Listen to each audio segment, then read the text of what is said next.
नमस्कार, मी पंजाब डक. काय झालं, उत्तर महाराष्ट्राकडे काही भागामध्ये पाऊस पडलेला नाही. तर उत्तर महाराष्ट्रातल्या शेतकऱ्याला सांगू इच्छितो की 29 जुलैपर्यंत नंदुरबार जिल्हा, धुळे जिल्हा, नाशिक जिल्हा, चाळीसगाव तालुका, त्याच्यात रावेर, चोपडा, जळगाव जिल्हा, त्याच्यानंतर येवला, नाशिक या भागामध्ये म्हणजे 29 पर्यंत चांगला जोराचा पाऊस पडणार आहे. शेतातून पाणी बाहेर निघणार आहे म्हणून हा अंदाज उत्तर महाराष्ट्रातल्या शेतकऱ्यांना लक्षात येते. त्याच्यानंतर आपण मराठवाड्याकडे बोलू.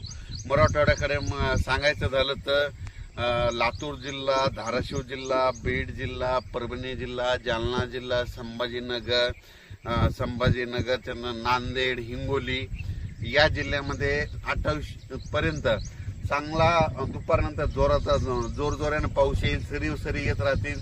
जोराने पाऊस येईल, पुन्हा मग कमी होईल, पुन्हा रिमझिम येईल. पण 28 तारखेपर्यंत मराठवाड्यामध्ये ह्या 5-7 जिल्ह्यामध्ये पाऊस 28 तारखेपर्यंत चालू राहणार आहे आणि 29 नंतर सूर्यदर्शन होणार आहे. त्याच्यानंतर काय करू, पूर्व विदर्भाकडे.